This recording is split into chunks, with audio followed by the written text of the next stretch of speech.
vamos a revisar este primer caso, este talud. Teníamos originalmente un talud que tiene una altura acá de aproximadamente 10 metros, ¿okay? Desde el nivel 0 hasta la cresta, que son 10 metros.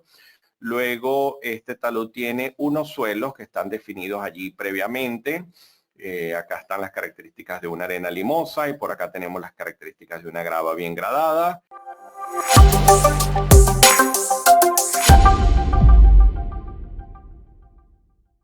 Si yo me voy acá a la opción de asignar y marco el botón derecho, veré que arriba está la arena arcillosa y luego abajo tendré la grava bien gradada. ¿Okay? Si quiero ver las características, sobre todo la arena arcillosa, que es la que va a determinar la estabilidad del talud, le doy acá a editar y voy a conseguir que tiene un buen ángulo de fricción y tiene cierta cohesión, 8 kilopascales, 8 kilonewton metro cuadrado, que es un valor de cohesión relativamente bueno para una arena de este tipo, donde esa pequeña proporción de cohesión va a ayudar a dar estabilidad al talud. Y este ángulo de fricción interna, fíjense que tiene una buena magnitud también, por lo que podemos esperar un buen comportamiento desde el punto de vista de estabilidad. No tenemos nada, no tenemos anclaje, ni clavos, ni refuerzos. Todo esto se puede modelar en función de lo que arroje el análisis de estabilidad. A nivel de sobrecarga, tenemos acá una sobrecarga en la cresta del talud, en el tope, de aproximadamente 10 kilonewton por metro cuadrado. Y de momento no tenemos acción sísmica, que ya sabemos para el caso de taludes podemos atenderlo mediante el uso de los coeficientes de respuesta lateral, el valor de K sub H o el valor de K sub B si están considerando el sismo vertical. Acá lo tengo establecido como diseño por carga permanente. En la configuración, me devuelvo al primer botón, he definido que vamos a trabajar con factores de seguridad, con teoría de CD. Y bueno, el tema de los factores de seguridad en talud es algo que siempre hay que revisar el código local, la referencia local. Sin embargo, factores de seguridad que estén entre 1.30 y 1.50 son bastante convencionales en la práctica para la mayoría de los casos. Algo de esto también vimos en la sesión teórica. Y ya luego, por ejemplo, el factor de seguridad contra sismo por lo general está entre 1 y 1.1. En algún caso extremo pudiese darse un valor 1.15, 1.2. Esto va a depender de la regulación local. Pero típicamente estos son valores bastante frecuentes que se utilizan con la teoría ASD. Recuérdense que también esta herramienta nos permite trabajar con estado límite, con el eurocódigo, con LRFD, que es lo que típicamente utilizaríamos, por ejemplo, para el área de puentes y así sucesivamente. Entonces, con esta información acá, yo voy a irme directamente a análisis y lo que típicamente se hace es establecer un primer análisis con optimización. El que sea optimización indica que vamos a obtener la curva más probable de falla, que es la que tiene asociado el menor factor de seguridad, el factor de seguridad más pequeño. Y luego, a partir de esta revisión, yo puedo pedirle que revise todos los otros métodos que hemos visto en la teoría, Fellenius, Spencer, Jambu, Morgenstern y así sucesivamente. En este caso estoy trabajando con superficies circulares, que son las más indicadas para un suelo homogéneo, donde se esperan fallas o a pie de talud o a base de talud. A pie sería justo en este punto, a base estaríamos desplazados un poco hacia acá. Es lo que típicamente ocurriría en este tipo de taludes. Pero si tenemos suelos estratificados, más heterogéneos, donde hay variación de suelos con la profundidad, etcétera, siempre es bueno activar la opción de las secciones poligonales, donde la sección poligonal va a estar ya en función de otras teorías más recientes. Digo más reciente porque son las que salieron después de las teorías clásicas de los métodos de rebanada. De igual forma son las teorías que ya tienen ciertos años en la práctica y la vamos a considerar en la mayoría de las referencias bibliográficas. Tal método de Sarma, Spencer, Jambu y así sucesivamente. ¿Okay? De momento, para este talud realmente la superficie circular es lo más indicado para el tipo de suelo que tenemos allí modelado. Acá hay como una especie de malla invisible donde este punto que se ve que se está moviendo en todas direcciones está tratando de ubicar la línea de falla más probable, que sería la que tenga asociado el factor de seguridad más bajo, y en ese caso nos está dando 1.43. 1.43 sería el factor de seguridad con presencia de esta sobrecarga y tomando en cuenta las características del suelo que tengo por acá. ¿Okay?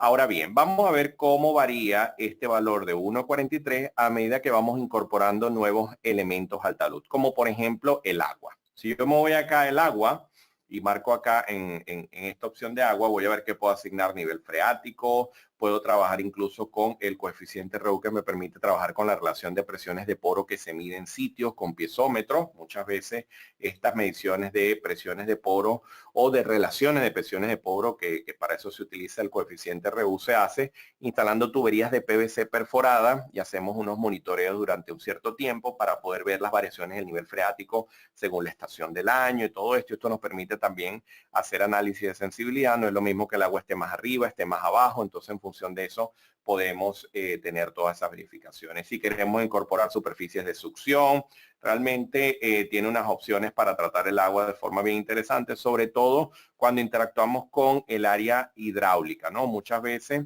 estos taludes son parte de proyectos de puentes y en el área de puentes trabajamos con ingenieros hidráulicos, ingenieros del área hidrológica, donde estas personas se encargan de hacer los análisis de socavación, los análisis de escorrentía, todo lo que serían los cálculos de gradiente de agua en el terreno. Entonces, en ese caso, ellos nos pueden dar lineamientos de cómo considerar el comportamiento del agua del talud y esto es lo que de alguna manera tenemos acá reflejado. En este caso, fíjense, el agua está definido con unos puntos que yo puedo editar numéricamente o puedo agregar gráficamente. Para que tengamos una idea, voy a eliminar este acá y voy a dar acá ingresar y fíjense, yo lo puedo hacer simplemente de esta manera, ¿no? Es como una forma muy cómoda de modelar y fíjense que acá lo que estoy considerando es una superficie de agua donde incluso si yo quisiese puedo añadir la grieta de tracción, que es esa profundidad, ¿ves? Esta que sale acá de color magenta, que es esa profundidad de grieta que típicamente identificamos en la superficie del talud cuando hacemos los análisis cuando hacemos las visitas de inspección que les comentaba la sesión pasada. Por lo general uno busca pararse acá a borde de talud, identifica la profundidad de la grieta de tracción y eso nos da un parámetro de comportamiento del talud y también nos puede indicar unos mecanismos de falla de tipo talud infinito o fallas superficiales. De momento vamos a hacerlo como comportamiento como talud profundo. Vamos a considerar esta línea de agua que hemos dibujado, que vamos a suponer que fue determinado en los ensayos de perforación, ya sea mediante SPT, mediante CPT o porque simplemente se instalaron piezómetros en el sitio. Y a partir de allí, entonces, vamos a volver a efectuar nuestro análisis, pero entendiendo que ahora hay agua en el terreno. Vamos a ver qué puede ocurrir a nivel de factor de seguridad.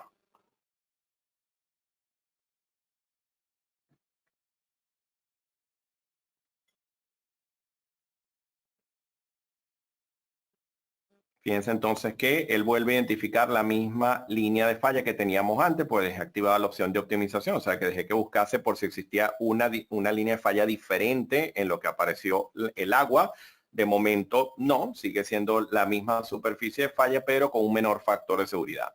Yo puedo decirle acá que haga la revisión con todos los métodos para esta línea de falla y doy acá a analizar y él me comienza a reportar lo que ocurre para cada procedimiento. Fíjense que el método de Fellenius, este es el método más clásico, de acá es donde nace realmente el concepto del método de las rebanadas, de las dovelas, como veíamos en la teoría. Entonces, en este caso, este método siempre va a arrojar el factor de seguridad más pequeño, se le considera el más conservador. Para este caso, por ejemplo, cuando nuestro límite es 1.30, y el de Fellenius está ligeramente por debajo, bueno, ya es decisión del proyectista ver si hace alguna modificación sobre el talud o sobre los parámetros, etcétera, para poder validar este parámetro, este valor, corrijo, de factor de seguridad, o si ya simplemente se entiende que al ser el método más conservador, el resto de los métodos indican que el talud se comporta de manera adecuada. Entonces, bajo este análisis vamos a seguir incorporando elementos al talud y vamos a ver qué ocurre, por ejemplo, con el sismo.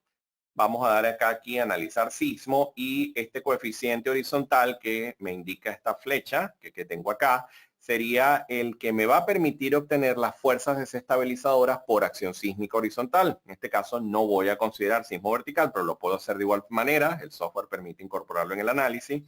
Y si yo dejo acá un factor KSUH 0.15, hay varios criterios para definir este coeficiente, como lo hemos visto en clase.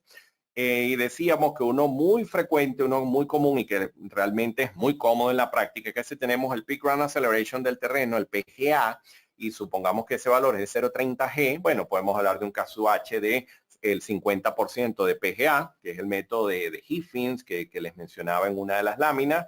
Y bueno, en ese caso, si la aceleración del terreno es 0,30, aquí tendríamos un coeficiente de 0,15, que ya sabemos que esa variación depende de que esto realmente no es un sistema rígido, un sistema flexible. Además, hay un proceso de incoherencias de onda cuando el terremoto llega al área del talud y todo esto. Entonces, bueno, ya sabemos que habría terremoto y habría presencia de agua, como hemos visto, como hemos definido en el caso anterior. Vamos a ver qué ocurre, pero ahora en la configuración de etapa voy a asignar la opción sísmica para que me verifique contra el factor de seguridad que considera la acción sísmica, que acá lo he dejado en un valor igual a 1, que como les digo, en algunos casos puede ser más exigente, puede ser 1.1, 1.2, pero en ASD, en la mayoría de la bibliografía, en la mayoría de los textos van a conseguir que para los casos convencionales, esos factores de seguridad sin sismo están entre 1.30, 1.50 y por lo general el caso sísmico está entre 1 y 1.1 cuando se den esos valores porque hay una regulación local que indica lo contrario o que simplemente ya trabajemos con otros métodos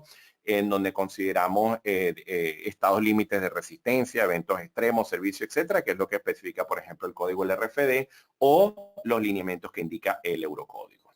Entonces, si yo doy acá a analizar, vamos a seguir el mismo concepto, pero vamos a volver a pedir la optimización para saber de que no hay una línea de falla diferente ubicada en otra zona, para que él vuelva a hacer la optimización.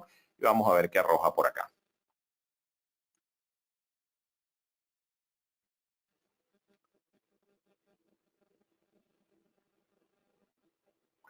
Bueno, fíjense que ahora con la acción sísmica hemos pasado a 1.03. Desde el punto de vista de diseño estamos bien. ¿Okay? Esto siempre es una pregunta frecuente de algunos estudiantes que me dicen, bueno, 1.03 contra 1, eso no es una diferencia muy pequeña. Bueno, realmente hay que ver cuál es el criterio que se está utilizando porque desde el punto de vista de análisis por factor de seguridad, por esfuerzos permisibles, si el límite es 1 y realmente nos da 1.01, realmente estamos cumpliendo con el factor de seguridad. Que quisiésemos tener una reserva mayor, etcétera. Bueno, ya eso es a criterio del proyectista. Pero desde el punto de vista de análisis, esto está correcto. Si hemos definido que el factor de seguridad es 1 o simplemente es 1.05 o 1.1, así sucesivamente.